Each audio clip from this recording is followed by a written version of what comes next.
Muy buenas noches. Pasen, por favor, vamos a empezar. ¿Qué onda con el frío? ¿Se fue? Uno no puede guardar la ropa de calor porque se viene el calorcito. Sacas la ropa de frío y la de calor y no cabe todo, a menos que tengas un closetzote, ¿verdad? En mi closet no cabe y es un montonero de ropa. Vero me dice, ¿cuándo vas a ordenar todo ese mugrero que tienes ahí? Pues cuando ya Dios nos mande un clima definido. Porque no puedo guardar la ropa de calor porque todavía de repente se viene. Pero bueno, también todos aquellos que nos confiamos y dijimos, viene el frío, vamos a aprovisionarnos de una capa protectora. Estos días de calor nos evidencian, no hay suéter, no hay chaqueta y se ve el avance que llevamos. No echen a perder el esfuerzo que hicieron todo el año en estas fechas decembrinas y en enero, que luego cuesta mucho volver a retomar el peso que teníamos, así que no caigan en la trampa. Acompáñenme por favor a Hechos 1:26. Hechos capítulo 1, versículo 26. Vamos a adentrarnos ahora sí al libro de los Hechos. Ya analizamos con mucha profundidad todo lo que pasó en la cruz, durante la cruz, en la ascensión. Hoy vamos a ver lo que pasó después. Hechos 1:26. No está el el proyector, yo lo estaba esperando. Nueva Versión Internacional dice, luego echaron suertes y la elección recayó en Matías, así que él fue reconocido junto con los 11 apóstoles. Y el tema se llama un nuevo apóstol, que es lo que sucedió en el caso de Matías. Así que después de la ascensión empiezan a relatarnos lo que hicieron los apóstoles, lo que hicieron los discípulos, y todo el libro de los Hechos nos habla sobre cómo se predicó el nombre de Jesús. De hecho, hay un cambio abrupto en cuanto a la historia de los apóstoles y luego se concentra nada más en los viajes de Pablo. Y cómo fue visitando distintas ciudades, Corinto, Efeso y todas ellas, y luego vemos las cartas a las iglesias que fueron fundadas y nos da un panorama muy rico y muy amplio sobre todo lo que sucedió. Pero el enfoque del día de hoy es ver específicamente lo del nuevo apóstol, porque hay mucha doctrina errónea en la actualidad sobre los apóstoles. Así que vamos a tratar de tratar una base bíblica sobre el apostolado, sobre este nuevo apóstol, porque si hay un nuevo apóstol, y vemos que también Pablo es nombrado apóstol, y Bernabé es nombrado apóstol, y Andrónico y Junias son nombrados apóstoles, ¿cuál es el criterio para tener nuevos? Y nos lleva a una pregunta inevitable, ¿hay apóstoles el día de hoy? ¿Cuántos conocen a un apóstol moderno? Pienso que todos, mínimo, lo has visto en internet, pero ¿quiénes lo conocen así en persona? ¿Quién tiene el placer? ¿Qué características tienen estos nuevos apóstoles?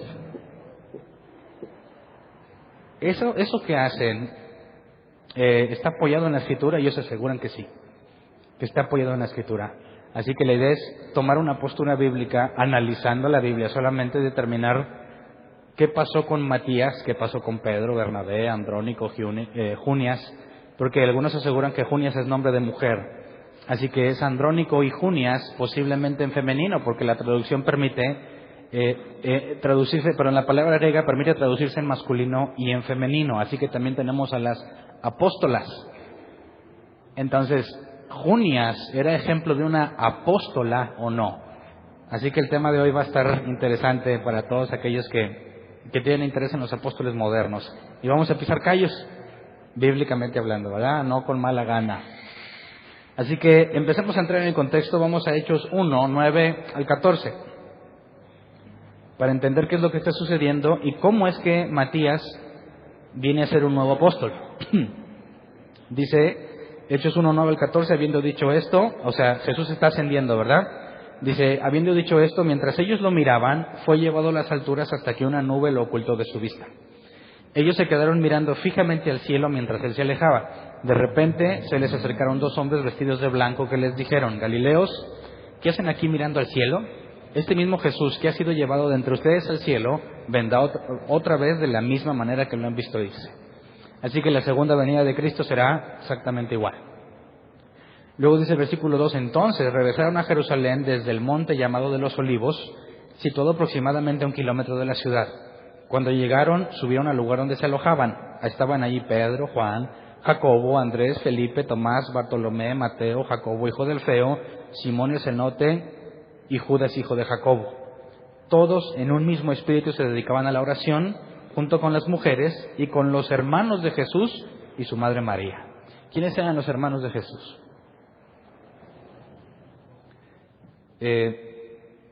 ¿Tenía hermanos según la carne?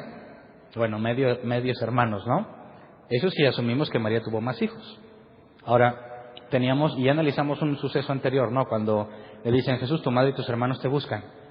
Así que había referencia que tenía medios hermanos, o sea que lamentablemente María no fue siempre virgen, sino que tuvo hijos hasta después de Jesús. Y luego vemos que Jacobo o Santiago, que el griego se traduce de esas dos posibles formas, Jacobo o Santiago, como hermano del Señor. Y también tenemos a Judas, que se pensaba que era hermano de Jacobo, por consecuencia, hermano de Jesús.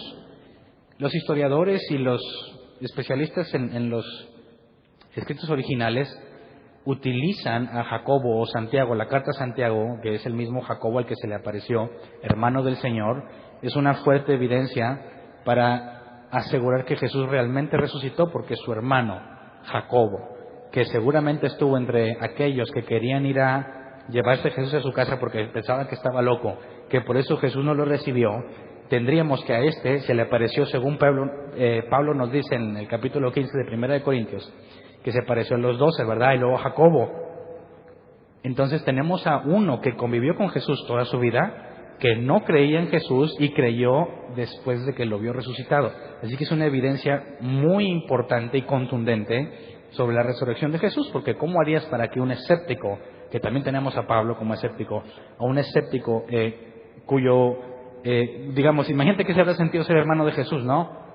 Creciste con él, lo viste toda la vida, ¿se habrá peleado con Jesús? ¿O Jesús siempre fue pacífico? Bueno, si fue un niño como cualquier otro, seguramente se anduvo peleando y tuvo que aprender qué es el respeto y tuvo que aprender muchas cosas como cualquier hombre. Así que tú creerías que alguien que ha crecido contigo toda la vida resulta que es hijo de Dios cuando dices, ay, ¿qué pasó? Si siempre te he visto en la casa. Y le dicen que resucitó y yo creo que él no creía nada, como se atestigua en los evangelios, hasta que lo ve resucitado. Así que aquí nos está diciendo que también los hermanos de Jesús, mínimo podríamos considerar a Judas, hermano de Santiago, mínimo esos dos, y su madre María. Así que hay poca o nula evidencia que pudieras tomar, o referencias que pudieras tomar para defender que María quedó virgen, porque toda la evidencia bíblica te lleva a una conclusión completamente contraria. Pero vemos que se reunieron en un mismo espíritu a orar, y esto nos da evidencia de un cambio drástico en la vida de ellos. ¿Se acuerdan que ya lo analizamos? Recibiendo el Espíritu Santo, se les abre el entendimiento, empiezan a comprender las Escrituras y hay un cambio visible y muy importante, porque ahora se reúnen a orar sin que nadie los presione. Jesús les decía, oren conmigo, y se quedaban dormidos. Ahora están unánimes orando, así que hubo un cambio muy importante, pero ya vimos a profundidad todo eso. Así que vamos al versículo 15, del 15 al 20, dice, por aquellos días, o sea, no ese mismo día, ¿verdad? Por aquellos días Pedro se puso de pie en medio de los creyentes, que eran un grupo como de 120 personas. Pausa. 120 personas. ¿Te parece un grupo pequeño o un grupo grande de gente? Si quisiéramos verlo como una iglesia, la primera iglesia, ¿eran poquitos o eran muchos? ¿Qué tantos son muchos y qué tantos son poquitos? ¿Cuántos quedaron fieles efectivamente después de que Jesús resucitó? Ninguno. Es decir, Jesús es arrestado, llevado y no quedó ninguno. Después tenemos referencia que se apareció a las mujeres, que son las primeras, ¿verdad? Que por ahí algunos dicen que las mujeres no pueden predicar.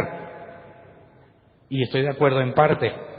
Hay ciertas condiciones en las que la mujer no puede predicar, como desde una posición de autoridad.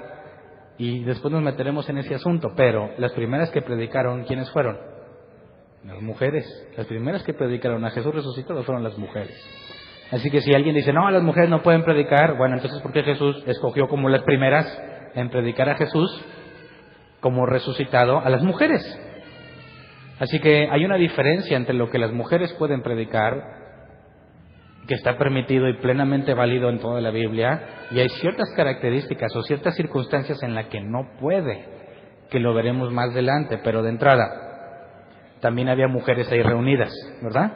Y cuando Pedro se dirige a todos, las 120 personas, ¿estarán contando nada más los hombres o también las mujeres? Porque dice que estaban reunidos ellos, los hermanos de Jesús, María. ¿Habría más? ¿María Magdalena? Las que atestiguaron la resurrección estarían ahí, es probable que sí. Así que había como 120. Y les dijo, versículo 16, hermanos, tenía que cumplirse la escritura, que por boca de David había predicho el Espíritu Santo en cuanto a Judas, el que sirvió de guía a los que arrestaron a Jesús. Judas se contaba entre los nuestros y participaba en nuestro ministerio. Versículo 18, con el dinero que obtuvo por su crimen, Judas compró un terreno, allí cayó de cabeza, se reventó y se le salieron las vísceras. Todos en Jerusalén se enteraron de ello, así que aquel terreno fue llamado Acéldama, que en su propio idioma quiere decir campo de sangre. Y ya se acuerdan que ya analizamos qué pasó con Judas, ¿verdad? Versículo 20, porque en el libro de los Salmos, continuó Pedro, está escrito que su lugar quede desierto y que nadie lo habite. Pausa. Fíjate cómo Pedro trae el tema de Judas para citar un salmo. ¿De dónde sacó ese conocimiento Pedro? Y luego cita otro salmo, dice, también está escrito que otro se haga cargo de su oficio. Así que Pedro tiene en mente dos salmos y pretende aplicarlos. Los interpretó y lo interpreta a la luz de lo que acaba de suceder. Leamos el contexto de esos salmos. El primer salmo que cita, cuando dice que su lugar quede desierto y que nadie lo habite, está hablando del Salmo 69. Vamos a leer Salmo 69, 21 al 26, para tratar de agarrar la onda de lo que Pedro está citando. Salmo 69, 21 al 26. Alguna vez escuché una pregunta que decía, oye, ¿por qué Pedro nunca dio cita bíblica? Bueno, pues porque no existían las citas bíblicas, ¿verdad? Era un rollo y estaba todo de corrido. La idea de capítulos y versículos no estaba en ese entonces, viene mucho después y es una herramienta para estudiarlo, ¿verdad? Pero, ¿qué estaba haciendo Pedro? Estaban orando. ¿Cómo es que le viene esto a la mente? ¿Estaría leyendo los salmos? No, porque esos rollos nada más estaban en las sinagogas. Entonces, Pedro se reúne con ellos a orar y la única explicación que yo encuentro es que Dios le hace entender esos pasajes, porque tienen que ver con lo que está sucediendo. Leamos Salmo 69, 21 al 26. Dice, en mi comida pusieron hiel, para calmar mi sed me dieron vinagre. ¿De quién está hablando? Es un salmo que compuso David, pero que le atribuimos a Jesús, que está hablando de Jesús. ¿Por qué? Porque nunca le pasó esto a David. Y se nos dice que David era profeta, así que lo que está diciendo en primera persona nunca le pasó a él. O sea que está hablando de algo que iba a suceder. Dice, en mi comida pusieron hiel, para calmar mi sed me dieron vinagre, que se conviertan en trampa sus banquetes y su prosperidad en lazo, que se les nublen los ojos para que no vean y que sus fuerzas flaqueen para siempre. Descarga tu furia sobre ellos, que tu ardiente ira los alcance, quédense desiertos sus campamentos y desiertas sus tiendas deshabitadas sus tiendas de campaña, pues al que has afligido lo persiguen y se burlan del dolor del que has herido. ¿Qué tiene que ver esto con Judas? ¿Lo puedes ver? ¿Por qué Pedro hace referencia a este salmo en cuanto a Judas? Bueno, primero nos dice qué pasó con Judas y que el campo donde cayó, porque sabemos que se ahorcó y después de ahorcado cayó y se reventó, campo de sangre. ¿Quién querría comprar ese campo? Alguien de aquel contexto judío no quisiera comprar un campo donde una persona, porque bueno, habría que entrar en el contexto. ¿Qué pasaba con las personas que no eran enterradas propiamente? Que morían de una forma escandalosa, donde no tenían una sepultura correcta. Bueno, eran consideradas gente maldita. Por eso, ¿se acuerdan cuando David mandó traer el cuerpo de Saúl y de su hijo para darles sepultura correcta? Porque ¿quién era una de las mujeres, una de las esposas de Saúl, si no me equivoco, demandaba que se hiciera justicia para que no quedara como alguien maldito por Dios? Entonces, cuando a Judas le pasa esto, saben que lo que hizo Judas, por así decirlo, fue algo que le acarreó maldición. ¿Quién querría comprar el campo de un maldito? Así que nadie, por eso Pedro hace referencia al campo de sangre, y nadie lo va a comprar, va a quedar deshabitado. Y en este salmo habla sobre Jesús y lo que pasaría con sus enemigos. Dice, versículo 24, descarga tu furia sobre ellos, que tu ardiente ira los alcance, quédense desiertos sus campamentos y deshabitadas sus tiendas de campaña. Así que es ahí donde Pedro hace la conexión. Lo que le pasó a Judas se describe en cuanto a lo que los enemigos de Dios experimentarían. Enemigos de Jesús. Y Judas traiciona a Jesús, volviéndolo su enemigo. ¿Te acuerdan que Jesús dijo que el que no junta conmigo desparrama? Así que la traición de Judas lo convierte en un enemigo de Jesús, y Pedro le aplica este pasaje, justificando o haciendo ver que lo que pasó con Judas, además de las profecías sobre la traición, ¿se acuerdan que ya analizamos que el Mesías sería traicionado? Bueno, lo que sucedió, Pedro lo está viendo reflejado como una profecía. Y luego cita al Salmo 109, cuando dice que otro tome su oficio. Vamos a leer el Salmo 109 del 4 al 9. Dice, mi amor me lo pagan con calumnias, mientras yo me encomiendo a Dios. Mi bondad la pagan con maldad, en vez de amarme, me aborrecen. Pone en su contra un malvado, que a su derecha esté su acusador, que resulte culpable al ser juzgado y que sus propias oraciones lo condenen. Que se acorten sus días y que otros haga cargo de su oficio. Que queden huérfanos sus hijos, que se quede viuda su esposa. Otra vez es un salmo de David, algo que nunca le pasó a él y se lo atribuimos al Mesías como algo profético. De todo lo que le sucedió a Jesús, ¿quién le pagó su amor con aborrecimiento? Solamente Judas. ¿Se acuerdan que vimos que en la última cena, cómo Jesús trató a Judas, y lo trató bien, y le habló bien, y siempre lo contó como uno de los suyos, aunque sabía que no iba a ser? Siempre le dio la oportunidad, siempre le tuvo los brazos abiertos. ¿Y cómo le paga Judas? Así que Pedro empieza a ver este asunto sobre esta profecía. ¿A quién le podría aplicar? Al único que podría aplicarle es a alguien cercano a Jesús, que en lugar de corresponder con amor, en lugar de corresponder la bondad, le paga con traición. Así que él dice, pone en su contra un malvado, que a su derecha esté su acusador, que resulte culpable al ser juzgado, y que sus propias oraciones lo condenen, que se acorten sus días, o sea, no murió de forma natural, y que otro haga cargo de su oficio, que se queden huérfanos sus hijos, que se quede viuda su esposa. La Biblia no nos da certeza de que Judas tuviera hijos y esposa, pero si los tuviera, hubieran quedado huérfanos y su esposa hubiese quedado viuda. Sus días fueron acortados, y aquí es donde dice que otro se haga cargo de su oficio.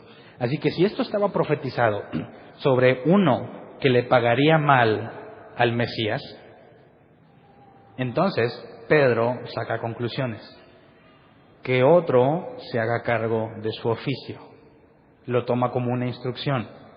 Si lo demás se cumplió, falta que se cumpla la parte de que otro se haga cargo de su oficio. Así que regresémonos a lo que estaba diciendo Pedro. Hechos 1, 21 al 22. Dice Pedro, por tanto, o sea, después de lo que analizamos de estos dos salmos, Pedro saca una conclusión. Por tanto, es preciso que se una a nosotros un testigo de la resurrección, uno de los que nos acompañaban todo el tiempo que el Señor Jesús vivió entre nosotros, desde que Juan bautizaba hasta el día en que Jesús fue llevado de entre nosotros. ¿Cuáles son los requisitos entonces para un reemplazo o sucesor? ¿Es un sucesor de Judas o es un reemplazo de Judas? Sucesor, ¿qué es un sucesor? Bueno, alguien que tú dejas en tu lugar, ¿verdad? Acaba y te dejo a ti. Tú le sigues. ¿Se está buscando un sucesor o un reemplazo? Un reemplazo. No hay ninguna evidencia en todo el Nuevo Testamento de sucesores. Nadie toma el lugar de otro apóstol, nadie en toda la Escritura como sucesor. El único caso mencionado es este. Y los requisitos son explícitos. Testigo de la resurrección. Tenía que ser de los que acompañaban todo el tiempo que Jesús vivió entre nosotros. O sea, tenía que ser uno de los discípulos que convivió con Jesús 3 años. Y, desde que Juan bautizaba hasta el día en que Jesús fue llevado entre nosotros. Aquí nos da el parámetro de los 3 años, ¿verdad?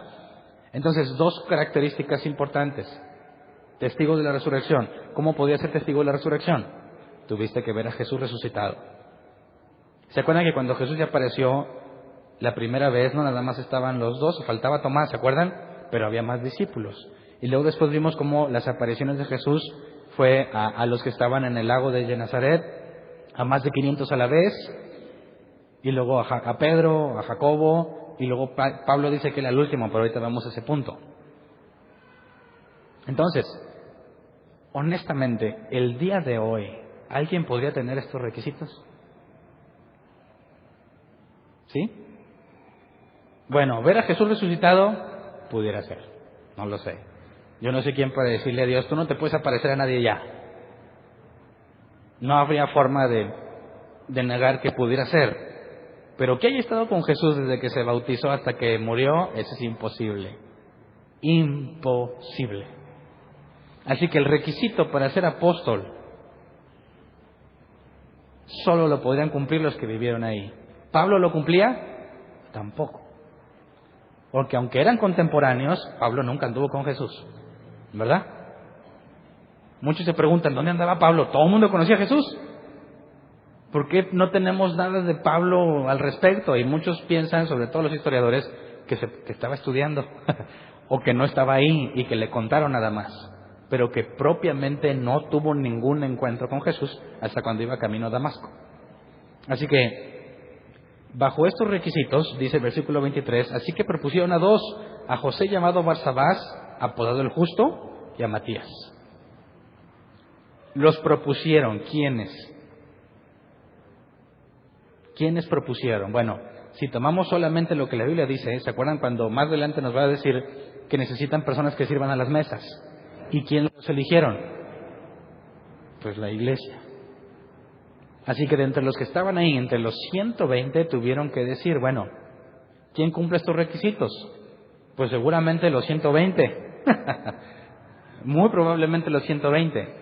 Pero entre ellos escogen a uno apodado el Justo y a Matías. Y no se nos dice que haya un sobrenombre de Matías. Pero a uno le decían el Justo. ¿Cómo te ganas ese apodo? ¿Porque eres muy buena onda? ¿Qué es el justo? ¿El justo es el que hace las cosas con justicia? ¿O es el que es muy buena onda? No, fíjate que se le reconoce la justicia a uno de ellos. Es un hombre justo, eso no es necesariamente un hombre bueno o misericordioso, es alguien que busca que las cosas se hagan con justicia. Y lo proponen, y a Matías. Ahora, ¿cómo los escogerías tú? ¿Cómo le hacemos para escogerlos? Esto es muy interesante porque si es un sucesor, podríamos elegirlo nosotros, o los que están ahí, en este caso. Pero si había una profecía, entonces nosotros no lo podemos elegir. Solamente Dios podría elegirlo porque estaba profetizado. Así que ¿cómo resuelven este asunto? Dice, versículo 24, y oraron así: Señor, tú que conoces el corazón de todos, muéstranos a cuál de estos dos has elegido, para que se haga cargo del servicio apostólico que Judas dejó para ese lugar que le correspondía. Así que se dan cuenta que ellos no se atreven a nombrar uno, sino que dicen, Dios, si lo que Pedro está interpretando es correcto, ¿verdad? Y estaba profetizado que sería Judas el traidor, que quedaría desierta su casa y que otro tomaría su cargo, entonces está profetizado también quién sería el reemplazo de Judas. Así que ellos no se atreven a nombrar a alguien, sino que le piden a Dios que sea Él quien muestre cuál es el reemplazo. Y versículo 26, luego echaron suertes y la elección recayó en Matías, así que él fue reconocido junto con los 11 apóstoles. ¿Cómo echaron suertes? No se especifica. ¿Qué método usaron? Palillos, volado, no sabemos. Pero sí sabemos que la suerte era el único medio transparente para todos, para que no se pensara que hay mano negra, ¿verdad? Así que al echar suertes queda en evidencia que el único que puede controlar la suerte es Dios. Porque hay quienes cristianos dicen que la suerte es del diablo, pero no hay nada del diablo, nada. Todo es de Dios. Y la Biblia habla claramente que es Dios quien controla la suerte. La suerte del hombre la decide Dios. Así cuando ellos llegaban a un punto en el que no puede decir Pedro, a ver, yo como aquí soy el que manda, yo digo que Matías, o yo digo que el otro, el justo. No, sino que lo dejan de forma clara y transparente. Es Dios quien se va a encargar de este asunto y por medio de un procedimiento azaroso, se elige quién. Pero deja en evidencia que no fue nombrado por nadie, sino que fue Dios quien lo eligió porque ya estaba profetizado. Entonces, ¿cómo se hacen apóstoles los apóstoles de hoy? ¿Alguien ha visto algún nombramiento apostólico? ¿Sí? Sí hace mucho show, Pero en resumen es un apóstol, o sea, tiene que haber ya uno, si no, no vale. Un apóstol te tiene que decir, yo como apóstol te declaro apóstol. Y mi pregunta es, bueno, ¿y el primero? ¿Cómo salió de apóstol? Ah, bueno, pues porque el otro apóstol dijo que él era apóstol. Excelente. ¿Y el otro? Y así te puedes ir hacia atrás, ¿hasta dónde? Hasta un punto en el que no había ninguno que se llamaba apóstol y uno se le ocurrió decir, yo soy apóstol. ¿Y por qué? Porque Dios me dijo, pruébale lo contrario. Pues no. Si yo llego y te digo hoy, Dios me dijo que yo soy el apóstol Hernán, ¿cómo me puedes probar que es falso? No, pues no se puede. ¿Quién va a decir, no, yo no te creo? Te voy a decir, te lo juro, mira. Ya por eso. Tienes que tener fe. Yo conozco muchos hombres que se autonombraron apóstoles y otros que los nombraron otros. Y desde ese momento se exige una postura especial. La regla más común es que si tú logras darle cobertura, porque es otra cosa que no viene en la Biblia, pero si tú le das cobertura a otra iglesia, pastor de pastor no existe, así que pastor de pastor es apóstol, ¿verdad? Entonces, si yo le ofrezco nuestra cobertura, suponiendo que existiera, ¿verdad? Nuestra cobertura se la ofrezco a otra iglesia y ellos aceptan, número uno, me reportan el diezmo y tendríamos otra entrada. Además de lo que juntemos aquí, nos va a estar llegando el diezmo de otra. Y en automático, ¿en qué me convierto yo? En apóstol. Así que no me digas Hernán, apóstol Hernán. Pero como también soy licenciado y apóstol Hernán, pero como también soy hermano en Cristo, hermano licenciado apóstol Hernán. ¿Has oído de las iglesias apostólicas? En eso se basan.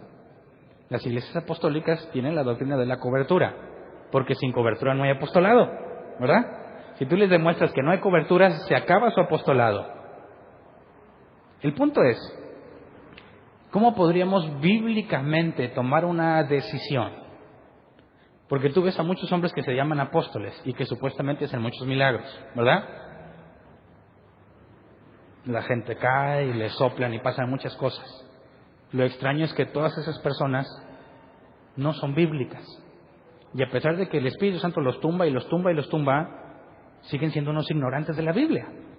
Cuando Jesús dijo que el Espíritu Santo te guía la verdad y te hará entender las Escrituras y te hará recordar lo que Jesús enseñó, ¿cómo es posible que todos esos que han sido llenos tantas veces del Espíritu Santo no saben ni papa de la Biblia? Entonces, estos pseudoapóstoles, que ellos aseguran, juran y perjuran que lo son, pretenden dar evidencia por medio de señales milagrosas, pero cuando tú analizas a los que las recibieron, tampoco tienen evidencia de creyentes. Hace poquito vi un video de la unción del garrote. ¿Alguien lo vio? Lo pusieron en Facebook. Parece albur, pero no, ¿verdad? ¿Y sabes en qué consistía? En que una señora tenía un garrote, ¿verdad? Una vara larga. Y están todos en la iglesia y la señora estaba acá con su ritmito. Porque está la alabanza, ¿verdad? Quien quisiera la unción tenía que ir a tomar el garrote. Entonces está la señora con su ritmo acá, chido, pegajoso, porque están todos los demás así también. Y se anima a alguien. Y pasa y agarra el garrote. Entonces la señora, que creo ya era una de las apóstolas, empieza a tener una experiencia sobrenatural. Digo, lo asumo porque empieza así. Y quien agarró el garrote, pues igual. Hasta que le hace así, ¡ah! Y se va dando vueltas. Y ya tuvo la unción del garrote. ¿Cómo sabemos que eso es cierto? Digo, a ojos de cualquiera dices, ¿qué es eso? ¿Qué es eso? ¿Cómo es posible que haya una forma tan mágica de transmitirte la unción cuando vemos que a nadie en la Biblia sucedió así? Pero hay muchísima gente que lo cree. Así que se vuelve indispensable que entendamos este asunto. Porque también la Biblia advierte sobre falsos apóstoles. De hecho, Apocalipsis 2, has probado a los que te dicen ser apóstoles y los has hallado falsos. Hay advertencias sobre falsos maestros, falsos profetas, falsos apóstoles. Así que es bíblico que dudes de alguien que se denomine a sí mismo apóstol. No es porque seamos rebeldes, es porque es clara la advertencia de que muchos pretenderán ser apóstoles y no lo son. Así que se requiere que analicemos el caso de Matías, el caso de Pablo, el caso de de Bernabé, el caso de Junias, para entender qué onda con esto. Así que busquemos evidencia bíblica. Vayamos a Juan 13:16.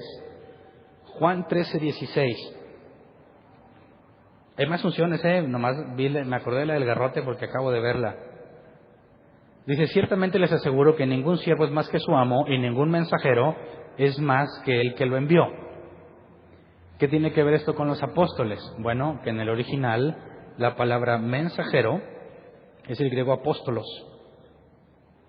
que se utiliza como, mejor dicho, se traduce como mensajero, alguno enviado en una misión. Así que cuando tú lees la palabra apóstol en tu Biblia en español, esa es la traducción que le dieron, pero también a esa misma palabra se le traduce como mensajero. Así que no siempre que te encuentres apóstolos en griego en la Biblia está haciendo referencia a un apóstol, sino que en el sentido más amplio está haciendo referencia a un mensajero, a alguien que lo envió. Entonces, en el sentido más amplio, ¿qué es un apóstol? Según el propio original, es alguien que ha sido enviado. Entonces, vamos a 2 de Corintios 8:23. Bueno, antes, Mateo 10:2, porque aquí hay otra aplicación. Mateo 10:2. Estos son los nombres de los 12 apóstoles. Primero Simón, llamado Pedro, y su hermano Andrés, Jacobo y su hermano Juan, hijos de Zebedeo, etcétera, etcétera, etcétera. Y aquí la palabra apóstoles es apóstolos. ¿Y cómo se nos traduce distinto, verdad? ¿Por qué no nos dice, y estos son los nombres de los 12 mensajeros? No, son los nombres de los 12 apóstoles, y apóstoles viene del griego apóstolos. Y nosotros de inmediato pensamos que hay una diferencia clara cuando dice apóstol a cuando dice mensajero, ¿verdad? Cuando dice instituyó unos apóstoles, a unos profetas, a otros maestros, evangelistas y pastores. Apóstoles, ¿qué es? ¿Mensajero? ¿O apóstol? Aunque gramáticamente es lo mismo. Pero fíjate cómo nosotros cuando leemos apóstoles le damos un significado completamente distinto cuando leímos a lo que leímos en Juan 13:16 cuando le dice mensajero. ¿Por qué nosotros hacemos eso? Según la concepción que tú ya tengas de qué es un apóstol, ¿verdad? Así que cuando tú leas en todo el Nuevo Testamento la palabra apóstol, ¿cómo sabes a qué hace referencia? No puedes concluir directamente que cada que diga apóstol está haciendo referencia a uno de los apóstoles, sino que es el contexto de lo que lees lo que te va a decir de qué está hablando. Pero si tú simplemente te limitaras a leerlo como dice, en todos lados dice mensajero. Pero no es lo mismo que ángel, ¿verdad? No es lo mismo que ángel. Este enviado por alguien tiene una misión en específico. No es nada más un simple portador de un mensaje, es uno que fue enviado. Así que, de entrada te demuestro que la palabra apóstol y mensajero gramaticalmente es la misma, pero nosotros a veces le damos un significado distinto, ¿verdad? Entonces, cualquier persona que use, mira, Andrónico y Junias eran apóstoles, y si Junias era mujer, puede ser apóstola, ¿cuál es el contexto de esa palabra? ¿Pueden ser mensajeros?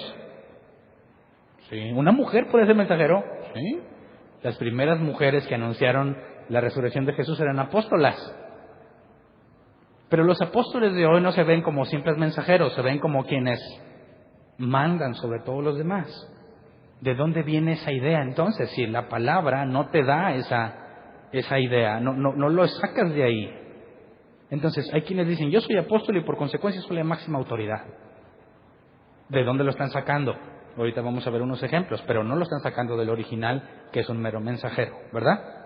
Así que ahí hay otra cosa metida, otra cosa que ellos están agregándole. Luego, vamos a Segunda de Corintios 8:23. Esta es la aplicación más amplia o común de esta palabra. Dice, en cuanto a Tito, es mi compañero y colaborador entre ustedes, y en cuanto a los otros hermanos, son enviados de las iglesias, son una honra para Cristo. ¿Cuál es la palabra apóstolos aquí? Enviados. Entonces, si nosotros viéramos otra traducción, que no encontré una que dijera apóstoles, pero ¿qué diría? En cuanto a Tito, es mi compañero y colaborador entre ustedes, y en cuanto a los otros hermanos, son apóstoles de las iglesias. Muchísimas gracias. Son apóstoles de las iglesias.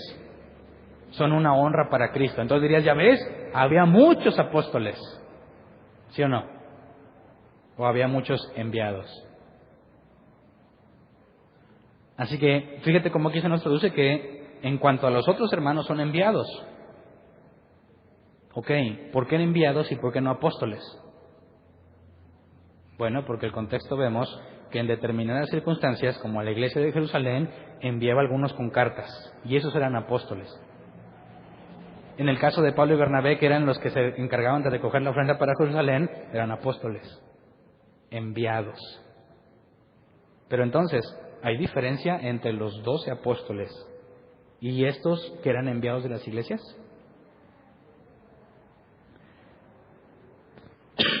Vamos a Hechos 14:14, porque aquí hay una aplicación. Dice, al enterarse de esto, los apóstoles Bernabé y Pablo se rasgaron la ropa y se lanzaron por entre la multitud gritando. ¿Era Bernabé un apóstol? Cuando Pablo dice, yo soy Pablo, apóstol de Jesucristo, ¿a qué se refiere? ¿A qué se refiere con que Bernabé era un apóstol? Bueno, bíblicamente podemos demostrar que el propio libro de los Hechos dice que en una ocasión el Espíritu Santo dijo, sepárenme a Pablo y a Bernabé para la tarea que los he enviado. Así que ellas son apóstoles. Y cuando dice aquí que eran Pablo y Bernabé apóstoles, no está haciendo referencia a un grado especial, sino a lo que ya se había dicho, habían sido enviados por Dios a una tarea en específico. ¿Alguien de aquí es un apóstol? Ir y predicar el Evangelio. ¿Alguien de aquí hace eso? Entonces, ¿qué somos todos en el sentido estricto de la palabra? Apóstoles. Todos. No uno en particular. Todos, bajo el sentido estricto de la palabra, todos somos apóstoles, enviados por Jesús con una misión en particular, que la más genérica es ir y predicar el Evangelio a toda criatura, y hacer discípulos a las naciones. Entonces, cuando Pedro dice en su carta, somos reyes y sacerdotes, ¿quién de aquí es el rey? Pues todos. ¿Y sacerdote? Pues todos. Entonces, ¿cómo es que hay unos que son apóstoles y nomás ellos? No tiene sentido. ¿Te fijas? Según la propia Biblia, no tiene ningún sentido. Vamos a Romanos 16:7. Saluden a Andrónico y a Junias, mis parientes y compañeros de cárcel, destacados entre los apóstoles y convertidos a Cristo antes que yo. Supongamos que ellos eran apóstoles, porque dice destacado entre los apóstoles. Es posible que ellos sean dentro de los apóstoles, o que entre los apóstoles los destacaban a ellos. Pero supongamos que eran destacados entre los apóstoles. Bueno, ¿cuáles son esos? Si ya vimos que Pablo dijo, todos estos que vienen son apóstoles de las iglesias. ¿Andrónico y Junia serían algo especial? No tiene sentido tampoco. Porque ya se nos ha hablado que el propio Pablo había dicho que todos los demás que vienen son apóstoles, enviados. Así que aquellos que dicen, no, es que Andrónico y Junias, que era mujer, era apóstola, no hay ningún problema en cuanto a lo que el original dice. Es una enviada, una mensajera. Y Pablo mencionaba muchas colaboradoras. Destacamos a Priscila. Así que la idea de que hay una apóstola que tiene autoridad sobre todo no tiene sentido, a pesar de que te consideramos que Junias es femenino, ¿verdad? Entonces, dentro de la palabra apóstoles o mensajeros, la Biblia hace una clara distinción entre un grupo particular. Leamos 1 Corintios 15, 3 al 5. Dice, Porque ante todo les transmití a ustedes lo que yo mismo recibí, que Cristo murió por nuestros pecados según las Escrituras, que fue sepultado, que resucitó el tercer día según las Escrituras, y que se apareció a Cefas, luego a los 12. ¿Quiénes son los 12? Fíjate que la mención, y los 12. ¿Y qué son esos 12? Apóstoles. ¿Son los únicos? No, bueno, ya vimos que en el sentido estricto de la palabra no son los únicos, pero siempre les llama los 12. Hay una distinción especial, ¿verdad? Apocalipsis 21:14. La muralla de la ciudad tenía 12 cimientos en los que estaban los nombres de los 12 apóstoles del Cordero. Así que de entre todos los apóstoles que puede haber, hay una distinción clara de 12 en particular. Si hubiese más, ¿cuántos cimientos tendría que haber entonces allá? Luego, la única diferencia que podemos hacer entre los apóstoles mencionados en la Biblia es los 12 y los demás. Los demás incluyendo a Pablo. Pablo no forma parte de los 12, ¿verdad? ¿Cuáles 12? Bueno, si Judas no está y Matías entra en su lugar, tenemos a los 12. Y nunca en toda la escritura del Nuevo Testamento, ni en la historia de la Iglesia, alguien ha pretendido ser sucesor de alguno de ellos. Solamente nuestros amigos de la Iglesia Católica, que para ellos el Papa es sucesor de Pedro, aunque en toda la escritura no hay ningún registro de sucesores. Por eso no concordamos con nuestros amigos católicos en cuanto al Papa. Que no, pues que él es el sucesor de Pedro. Bueno, ¿y dónde te sacaste eso? ¿De dónde sacaste eso? Y sobre todo, fíjate, vamos a leer Efesios 2, 19, 21. Dice, por tanto, ustedes ya no son extraños ni extranjeros, sino conciudadanos de los santos y miembros de la familia de Dios, edificados sobre el fundamento de los apóstoles y los profetas, siendo Cristo Jesús mismo la piedra angular. En él todo el edificio bien armado se va levantando para llegar a ser un templo santo en el Señor. Entonces fíjate cómo aquí se presenta una analogía de la iglesia como un edificio, ¿verdad? Para que el edificio esté muy alto, ¿qué necesitas poner abajo? Cimientos que lo soporten. Bueno, ¿cuántos cimientos necesita un edificio? O sea, vas a empezar, ok, echas los cimientos y empiezas a construir arriba. ¿Necesitas ponerle más cimientos? No, ¿verdad? Si la iglesia cuando empezó, ¿quiénes eran los encargados de la enseñanza? Hechos nos dice, perseveraban en la doctrina de los apóstoles. Se agregaban a la iglesia, perseveraban en la doctrina de los apóstoles. En el partimiento del pan y en la comunión unos con otros. Así que ese cimiento ya fue echado, ¿verdad? Si tú tuvieras un apóstol, supongamos que existen, así como los 12, si tuvieras uno, ¿lo necesitas? ¿Podría echar cimiento otra vez? ¿Podría traer revelaciones nuevas? Como les he comentado en otra ocasión, las revelaciones. Alguien puede decir, Dios me dijo eso, ¿verdad? Hay muchas personas que dicen que Dios les dijo cosas y no están en la Biblia. Si una revelación no está en la Biblia, ¿proviene de Dios? ¿Tú qué crees? ¿Sería posible que haya todavía cosas que Dios pudiera decirle a alguien de manera que pudiéramos crear el segundo Nuevo Testamento? De este pasaje entendemos que no, porque el cimiento ya fue echado. ¿Me explico? Edificado sobre el fundamento de los apóstoles y los profetas. Algunos piensan, dicen, ya ves, para que una iglesia funcione tiene que haber apóstoles y profetas. O sea que ellos son los que van a fundar una iglesia. ¿Qué necesitas? ¿O quién tiene que fundar la iglesia? Pues un apóstol y un profeta. Bueno, eso no tiene nada que ver con lo que el texto dice. Y aquí se pretenden tomar la máxima autoridad en las iglesias, porque ellos son el fundamento. Se sostiene en ellos, pero no son ellos.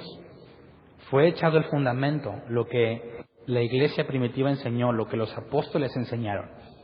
Y de ahí, ¿cómo sabemos que de ahí viene edificado todo? Porque eso es lo que leemos, ¿se acuerdan? Todo lo que leemos en el Nuevo Testamento es la enseñanza de los apóstoles. No hay ninguna otra enseñanza válida. Cuando decimos que somos sola escritura, decimos que la Biblia está completa, no tiene errores y es la palabra de Dios. ¿Qué tal si no es la palabra de Dios? Lo que hacemos es en vano. ¿Qué tal si hay errores? No es la palabra de Dios. ¿Qué tal si no está completa? Cualquiera le puede agregar. ¿Entiendes por qué es tan importante que la Biblia está completa, no tiene errores y es inspirada por Dios? Nos aseguramos que jamás nos desviaríamos, jamás haríamos algo que Dios no dijo, jamás llegaríamos a puntos que Dios no ordenó, sino que por medio de la Escritura nos mantenemos fieles a la doctrina de los apóstoles. Los 12, ¿verdad? Entonces, cuando tenemos a alguien que pretende ser apóstol, ¿para qué lo quieres? ¿Para qué sirve? Dicen que tiene la máxima autoridad, no está en ninguna obra escritura. Bueno, no tiene la máxima autoridad. ¿De qué te sirve? ¿Cuál es el beneficio que trae a la iglesia? ¿Cuál? No, pues que ora, cualquiera puede orar. Predica, pueden predicar. Enseña, por eso están los maestros. Evangeliza, ahí están los evangelistas. Pero no dice que Jesús repartió los dones, ¿no? Ministerios, apóstoles, profetas. ¿Para qué los quieres? ¿Para qué son los profetas ahora? Tenemos a Gallo en el libro de los Hechos, que lo vamos a analizar más adelante, un profeta. Y Pablo dice que anhelemos el don de profecía. Porque el profeta le puede decir al no creyente cosas que sería imposible que supiera él, que él supiera por cuanto nunca lo había conocido. Así cuando una persona entre y es nueva y alguien con el don de profecía habla con él, le va a decir como Jesús le dijo a la samaritana: has tenido 5 esposos y con el que estás no es tu esposo. ¿Y qué conclusión llegó la samaritana? Has de ser profeta. Pablo dice que antes que las lenguas, o más que las lenguas y todo eso, anhelaras el de profecía. ¿Cuál es el beneficio del don de profecía de un profeta? Bueno, que es muy útil para demostrar que realmente Dios está entre nosotros cuando le habla a alguien que no es convertido. Y como vemos el ejemplo de Gallo, que lo vamos a analizar más adelante, Gallo le confirmó a Pablo, cuando Pablo dijo, voy a Jerusalén, y es probable cuando se despidió de varias iglesias, ya no me van a ver, Gallo le dice, préstame tu cinto, o bueno, el cinto de alguien. Se amarró y dijo, así le van a hacer al dueño del cinto, que era de Pablo. Le confirmó que allá le iba a ir muy mal. Para eso sirven los profetas. Pero el apóstol, ¿para qué lo quieres? Imagínate, yo me nombro apóstol. ¿En qué te beneficias? Bíblicamente hablando. Entonces, Bernabé, ¿cuál es el beneficio de tener a Bernabé? Porque Dios dijo, sepárenme a Pablo y a Bernabé, les encargó una misión, y se fueron y levantaron iglesias allá donde andaban. Por eso sirven los apóstoles ahora. Son gente con una misión en particular. Va y cumple algo. Van y juntan la ofrenda de muchísimas iglesias. Son funciones no propiamente dentro de la iglesia, pero encomendadas por Dios. Ahora, ¿son igual que los 12? Claro que no. Claro que no. Por eso cuando dice que perseveraban en la doctrina de los apóstoles, ninguno puede decir, mira, ya ves, yo soy el que aquí les va a enseñar y perseveren en mi doctrina. Está haciendo referencia a los 12 apóstoles de Jesús, claramente separados del resto de los apóstoles. Entonces, ¿qué onda con Pablo? Pablo se llamaba a sí mismo apóstol, ¿verdad? Claro, no hay ningún problema en que se llame apóstol, pero no era uno de los 12. ¿Era especial? Bueno, sí es especial, porque Dios lo mandó a los gentiles. La gran mayoría de las cartas del Nuevo Testamento son de Pablo. Son 13, si no me equivoco. ¿Nos beneficiamos con que Pablo haya sido apóstol? Sí. Pero Pablo siempre dijo, yo siempre he estado con ustedes como el menos. Jamás le mandó un lugar especial. Así que Pablo tenía también ciertas características que alguien que quisiera nombrarse apóstol especial como Pablo tendría que cumplir. Veamos lo que dice Hechos 9:15. Dice, nos da evidencia de que Pablo fue elegido por Dios. Ve, insistió el Señor, porque ese hombre, está hablando de Ananías, ¿verdad? Dios le está hablando de Ananías. Porque ese hombre es mi instrumento, escogido para dar a conocer mi nombre, tanto a las naciones y a sus reyes como al pueblo de Israel. A las naciones es los gentiles, ¿verdad? Y también al pueblo de Israel, porque vemos que andaba en las sinagogas en todos lados. Así que La Escritura da evidencia de que Dios había elegido a Pablo. Luego vamos a Romanos 1 al 2. Pablo, siervo de Cristo Jesús, llamado a ser apóstol, apartado para anunciar el Evangelio de Dios, que por medio de sus profetas ya había prometido en las Sagradas Escrituras. Así que Pablo también se reconoce como un apóstol en el sentido de que fue apartado para anunciar el Evangelio de Dios, ¿verdad? Recordemos que en los tiempos de la iglesia primitiva se hablaba nada más a los judíos. En el caso de Pedro y Cornelio fue un caso raro, pero quien realmente se enfocó en todos los gentiles fue Pablo. Vamos a Gálatas 1, 11 y 12. Otra característica interesante de Pablo, dice: quiero que sepan, hermanos, que el evangelio que yo predico no es invención humana. No lo recibí ni lo aprendí de ningún ser humano, sino que me llegó por revelación de Jesucristo. Fíjate qué grueso, ¿eh? ¿Quién le enseñó a Pablo sobre el evangelio? Por eso decimos que cuando Pablo dice que estuvo 3 años en Arabia y luego después se presentó a la iglesia de Jerusalén, que más adelante vamos a analizar a Pablo a profundidad, y dice que nadie lo aprendió, o nadie le enseñó, o ningún humano le enseñó del evangelio, ¿qué hizo esos 3 años? Muchos llegan a la conclusión, y yo concuerdo, en que se puso a estudiar. Él era un experto en la ley. Así que, reanalizando todo lo que la ley dice, si tenía el Espíritu Santo, empezó a entender y muestra un conocimiento mucho más profundo que el de Pedro en cuanto a las Escrituras. Así que Pablo no fue nombrado por alguien en particular, Jesús mismo, ¿verdad? No fue instruido por alguien en particular, sino que Dios mismo le enseña el Evangelio. Y luego 2 Corintios 12, del 11 al 12, dice: me he portado como un insensato, pero ustedes me han obligado a ello. Ustedes debían haberme elogiado, pues de ningún modo soy inferior a los superapóstoles, aunque yo no soy nada. Ahora, estos superapóstoles son los falsos, los que llegaban creyéndose la gran cosa. No le estaba diciendo así a los 12. Está refiriéndose a todos estos que llegaban y les engañaban y les quitaban el dinero y les pedían cosas. Cosa que sigue siéndose, ¿verdad? Versículo 12. Las marcas distintivas de un apóstol, tales como señales, prodigios y milagros, se dieron constantemente entre ustedes. Así que, si alguien dice: no, yo soy apóstol, pero como Pablo, ¿qué le pedirías como prueba bíblica? Pues prodigios y milagros, ¿no? ¿Cómo le hacen los apóstoles de ahora para hacer prodigios y milagros? ¿Alguien ha visto a Cash Luna? Todas las campañas de sanidades y milagros siempre hay mucha gente, ¿verdad? ¿Le creemos o no le creemos? Hay muchos que llevan el registro médico, ¿verdad? Yo me acuerdo que hace mucho tiempo cada persona que era sanada daba su testimonio, pero de un tiempo para acá ya no los dejan, ¿verdad? Ahora ellos se lo cuentan a alguien y ese alguien lo cuenta. Y dicen que está constatado por un médico y todo eso. Ok. Aquí tendríamos que analizar la analogía de lo que Gamaliel dijo. ¿Se acuerdan de Gamaliel? Lo analizamos hace varios temas. Gamaliel le propone al Sanedrín: aguas con lo que hacen con estos hombres cuando están analizando si no me equivoco, son Pedro y Juan. Si lo que ellos hacen es de Dios, no vas a poder detener. Pero si no, se va a acabar. O sea que no era una decisión que pudieras tomar ya, sino que tenías que ver en qué terminaba, ¿verdad? ¿Cómo podríamos determinar si Benny Hinn, Cash Luna, por mencionar gente famosa, Maldonado, están haciendo realmente las señales de un apóstol, como Pablo? Bueno, existen varias cosas. Por ejemplo, Pablo resucitó muertos, ¿verdad? Algunos te enseñan hoy que para recibir un milagro necesitas fe.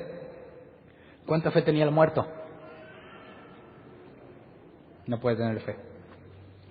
¿Pudiera ser posible que alguno de los apóstoles modernos resucitaran un muerto? Bueno, si Dios lo pide, sí, pero ninguno ha dado esa evidencia. Bueno, ¿pudiera ser que las personas sanadas realmente hayan nacido de nuevo?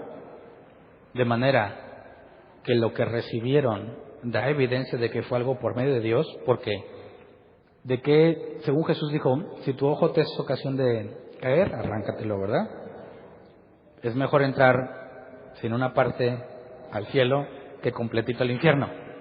Bueno, si una persona es usada por Dios y te hace que te aparezca la pierna o recuperas la vista,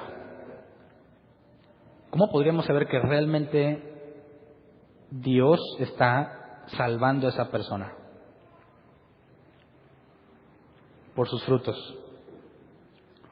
¿De qué le sirve tener la vista si se va al infierno? Entonces tú tendrías que analizar lo que pasa. Por eso Pablo decía, ustedes son evidencia de que yo soy apóstol, porque ves iglesias fundadas en la verdad.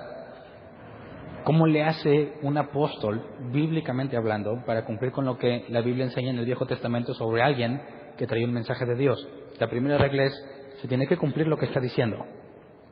Si tú estás hablando de parte de Dios, se tiene que cumplir. Y número 2, una vez que se cumpla, Dios dio otra señal, porque dijo, les puedo mandar falsos profetas, falsos hombres de Dios, y sus señales se cumplirán. Pero si después te dice, vengan, adoremos a los ídolos, sabrás que solamente fuiste probado. Así que, ¿cuál es la señal distintiva? Imagínate que dejas de analizar a los que fueron sanados, a estos hombres que andan sanando y haciendo muchas cosas. ¿Cómo los reconoces? Por su enseñanza. ¿Es su enseñanza bíblica? ¿Has analizado la enseñanza de Cash Luna? ¿Has analizado la enseñanza de Benny Hinn? Yo sí, no son bíblicos. No. Hay cosas que sí y muchas otras no. Y eso es lo peor, cuando te dan verdad y poquita mentira.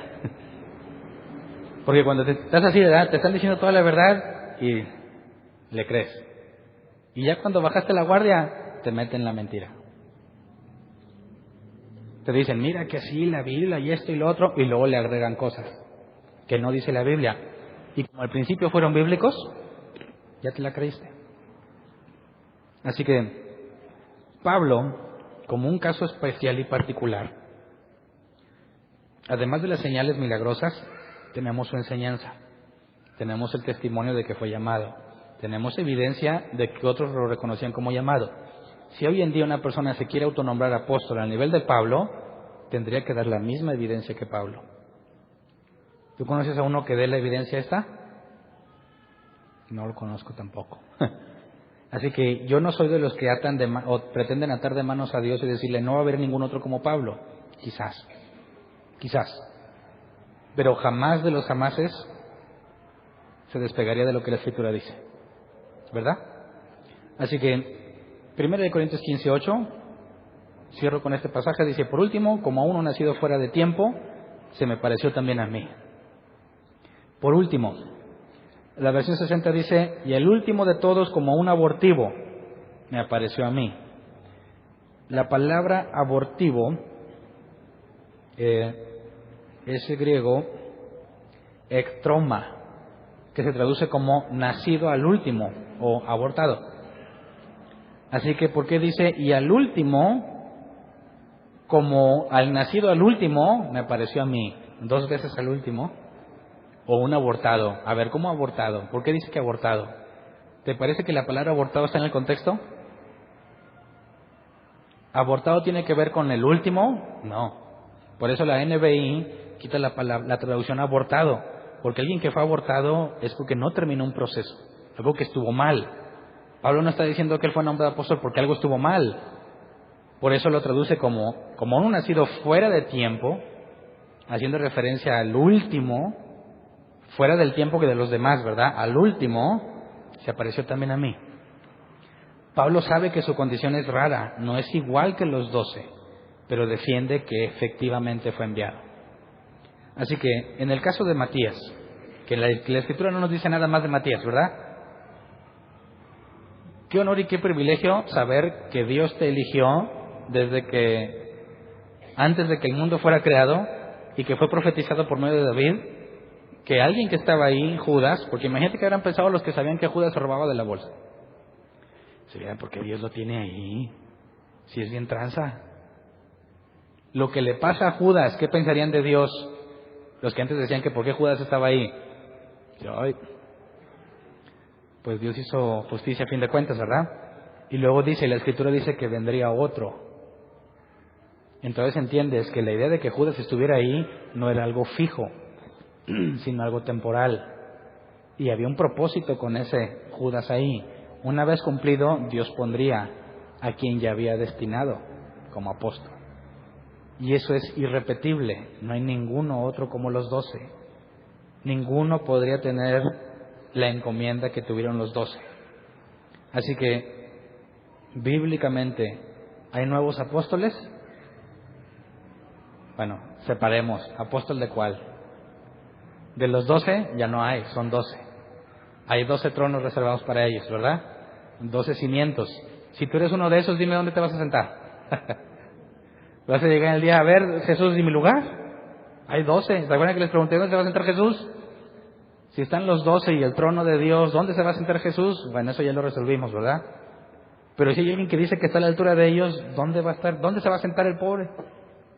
Qué vergüenza cuando llegue ahí, ¿dónde está el mío? Bueno, para empezar, no creo que llegue allá. Porque vamos a analizar que la Biblia es clara. Y no me quise meter hoy porque nos vamos a meter más a detalle. Cualquiera que dice que es apóstol a la altura de estos, no es nada más, está equivocado. No es un simple error. No. La Biblia es clara que cualquiera que no se apegue a la enseñanza de Jesús, no es de Dios. Así que es algo muy grave para aquel que pretende llegar a esta posición de como uno de los 12.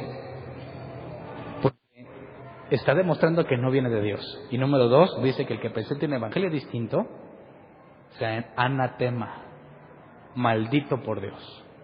Así que todos esos que se atribuyen cosas que la Biblia no les da, no nada más prueban que no vienen de parte de Dios, sino que son malditos por Dios.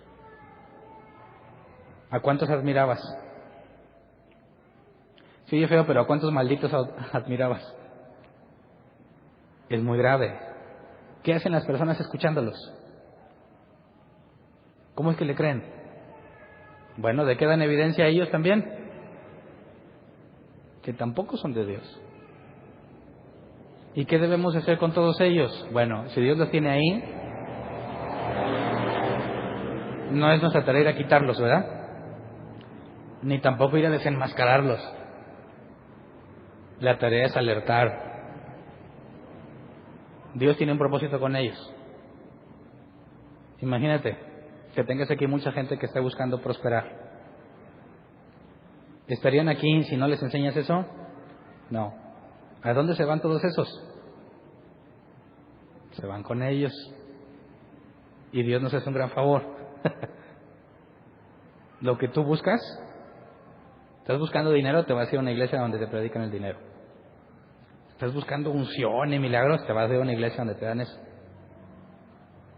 Estás buscando, no sé, el mover sobrenatural, te vas a ir a una iglesia que está en eso. Estás buscando aprender de Dios en la Biblia, vas a buscar un lugar donde te den eso. Así que hay un lugar para todos. Y Dios les da lo que ellos han decidido tener. ¿Quién de aquí estuvo allá? Fíjate qué enorme misericordia se te mostró. Que andabas igual de perdido. Andabas igual de enfocado en el dinero, perdido. Usabas a Dios como el genio de la lámpara. ¿Y qué haces aquí? Simple y llana misericordia. No deberías estar aquí, pero aquí estás. Así que una cosa es que hayas conocido a Dios de la nada y vengas aquí. Otra cosa es que te hubieras metido en todo eso y luego termines acá. Porque es mayor misericordia. Por cuanto te dejó hacer lo que tú querías y luego decide disciplinarte y traer. Esperemos que en su misericordia muchos de los que están allá sean disciplinados. Pero si no, como quiera Dios no es injusto, porque les permite hacer lo que ellos quieren hacer. ¿Qué es lo que tú quieres hacer? ¿Qué buscas? Al que busca encuentra. ¿Buscas dinero? Te lo van a ofrecer. ¿Para qué venimos aquí? a buscar a Dios. Si nos enfocamos y nos esforzamos, confiamos en que su misericordia nos va a permitir estar al margen de todas esas cosas raras. Gracias a Dios porque no tenemos la unción del garrote.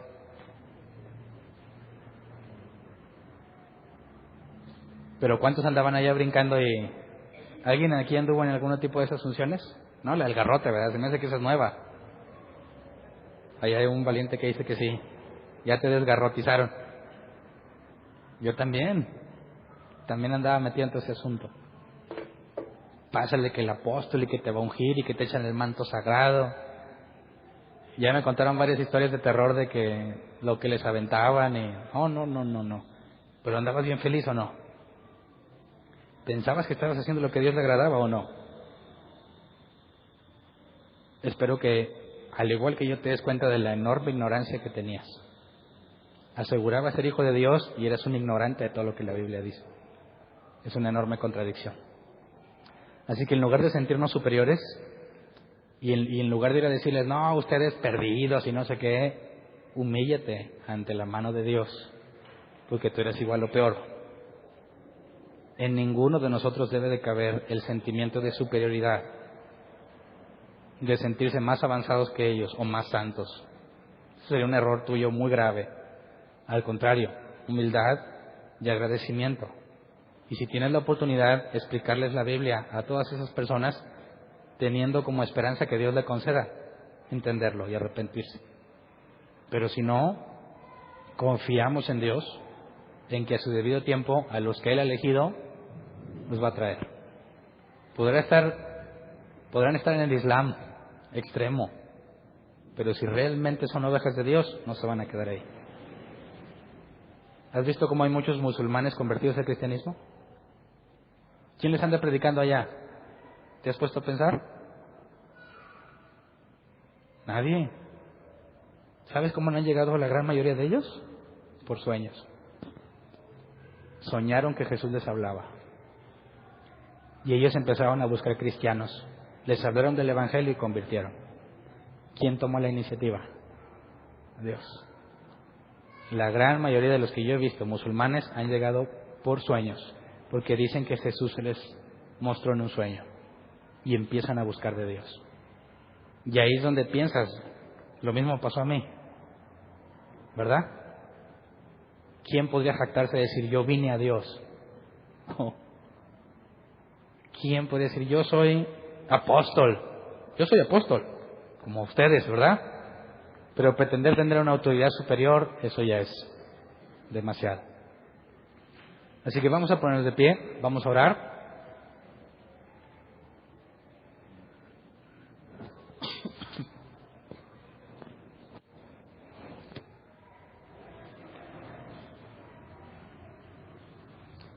Es necesario que tomes una postura bíblica en cuanto a lo que crees.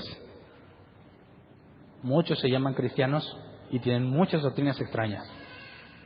Tienes que tomar una postura. Tienes que decir, esta es mi conclusión bíblica. No porque perteneces a una iglesia, porque tú llegaste a esa conclusión. Y una vez que tengas esa conclusión,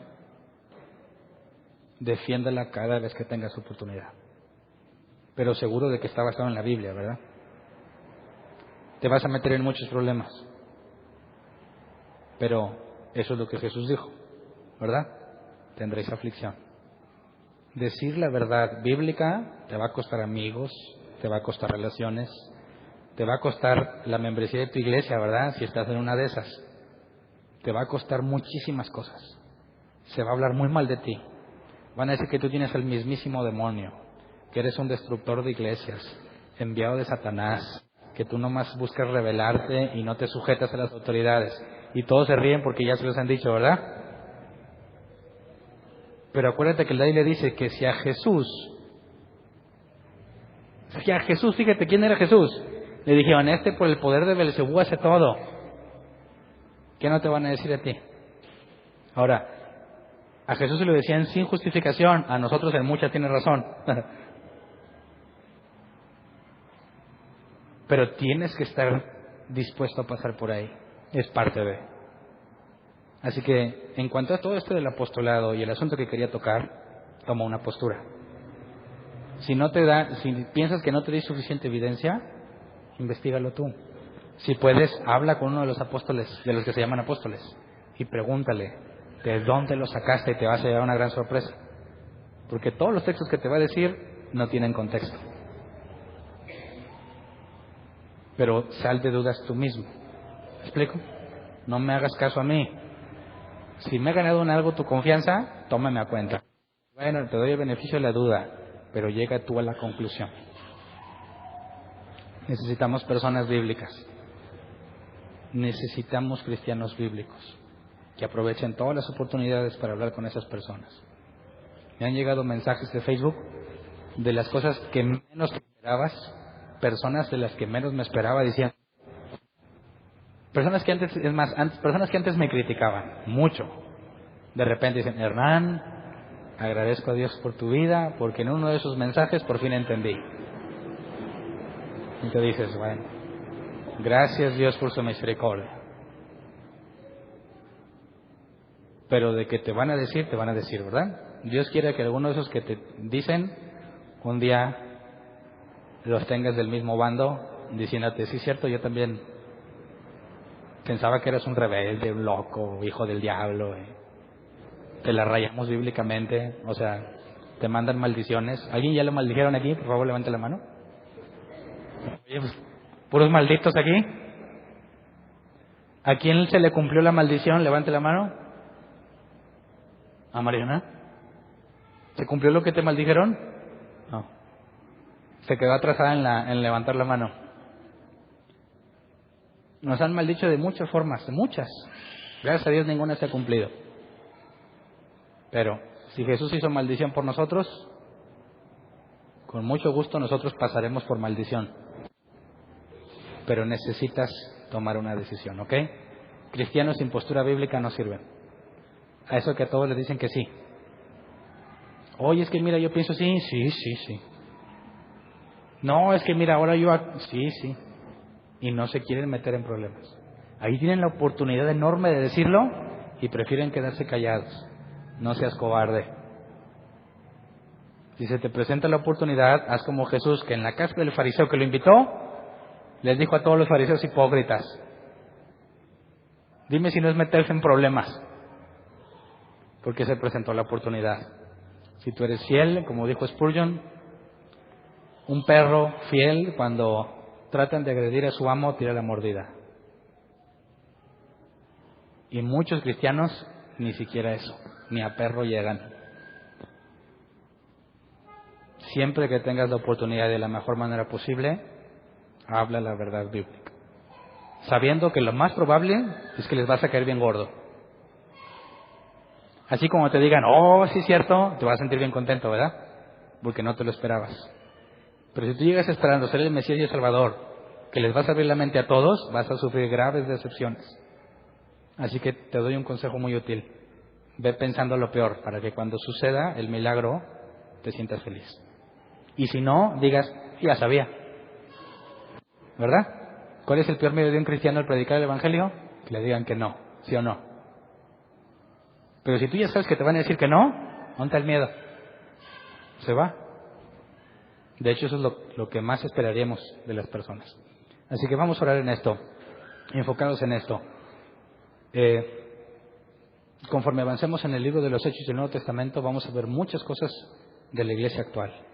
Oremos juntos que Dios nos conceda gracia para entenderlas y para hablarlas, y que nos conceda humildad y la santidad que necesitamos para tener autoridad moral al decirlas, para ser irreprensibles, como dice la Biblia, y para ser fieles al llamado que nos dio. ¿Cómo ven? Vamos a orar, Señor. Hay mucha responsabilidad sobre nuestros hombros cada vez que nos enseñas algo en la Escritura, pero sabemos que tú eres fiel para sostenernos. Si tú nos llamaste, tú nos sostendrás. Así que queremos pedirte, conforme a tu misericordia, que la gracia que le diste a los apóstoles cuando les abriste el entendimiento para que enseñaran, nos concedas la misma gracia a nosotros. Que nos concedas la capacidad de entender y de comportarnos de acuerdo a lo que hemos entendido. Que como el apóstol Pedro decía, si alguno sufre por las cosas malas que hace, no hay recompensa, pero si sufres por causa de Jesús, por causa de la justicia, entonces eres bienaventurado. De ese tipo queremos ser, Señor. No queremos sufrir por las cosas malas que hacemos. No queremos ser llamados hipócritas con justa razón. Si se nos acusa, queremos ser acusados injustamente. Si se nos llama hipócritas, que sea falso la acusación. Que podamos reflejar como tus discípulos en la iglesia primitiva verdadero amor, genuino, entre nosotros y hacia los de afuera. Que podamos ser verdaderos amigos ante aquellos amigos que no conocen de ti, que podamos hablar con verdad, que podamos aprovechar toda buena oportunidad para testificar la verdad de la Biblia, que lo hagamos con gracia, que lo hagamos con sabiduría, que lo hagamos, como dice tu palabra, que nuestra práctica sea de buen gusto, amena.